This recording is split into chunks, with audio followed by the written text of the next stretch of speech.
13h, Cap Info, les titres. Les députés de la 8e législature ont adopté en séance plénière ce mercredi 20 octobre 2021 la loi modifiant et complétant la loi numéro 2003-04 du 3 mars 2003 relative à la santé sexuelle et à la reproduction en République du Bénin. Le compte rendu dans cette édition.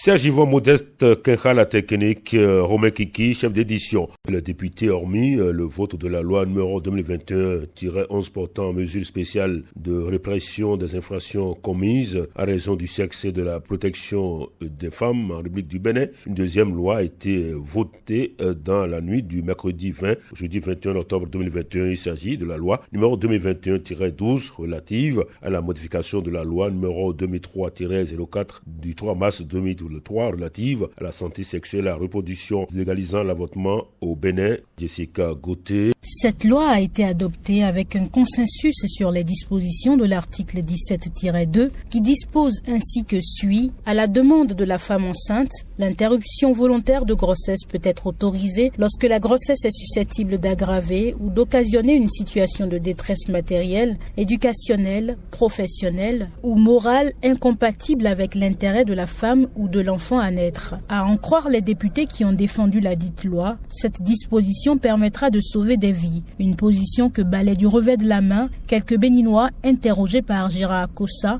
et Roméo Kiki. Moi, mon opinion là, c'est que cette loi, elle n'est pas bonne. Ça va permettre aux jeunes filles, puisqu'elles savent qu'elles peuvent avorter, elles vont faire du n'importe quoi. C'est pas une bonne chose. Je ne suis pas pour l'avortement, je suis vraiment pour. Spirituellement, c'est pas bien. Parce que de toute façon, ce qui est à l'intérieur, même si c'est un fœtus, c'est un être humain. C'est un crime. Attention, l'avortement, vous avez dit. Moi, je ne suis pas d'accord de l'avortement, je ne suis pas d'accord. C'est un péché. C'est un péché vraiment, à mon niveau, c'est un péché. C'est pas bon.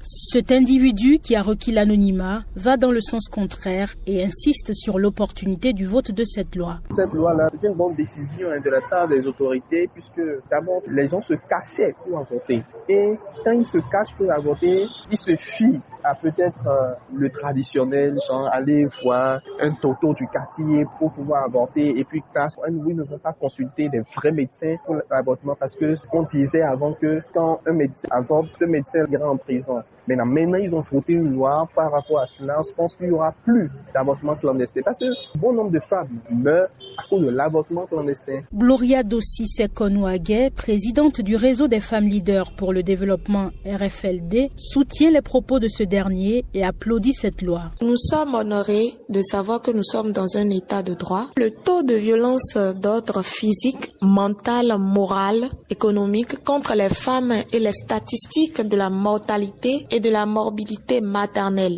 due à l'avortement à risque donnent une image claire du nombre de femmes et des filles qui en souffrent au Bénin. Les deux lois adoptées vont contribuer à changer la trajectoire de la promotion et de la protection des droits fondamentaux des femmes. Pour aller plus loin, elle fait savoir que cette loi rejoint les articles 2, 3, 4, 8 et 14 du protocole de Maputo, de la Charte africaine des droits de l'homme et des peuples relatifs aux droits des femmes. Occasion pour la présidente du RFLD de rappeler les droits fondamentaux dont doivent jouir les femmes.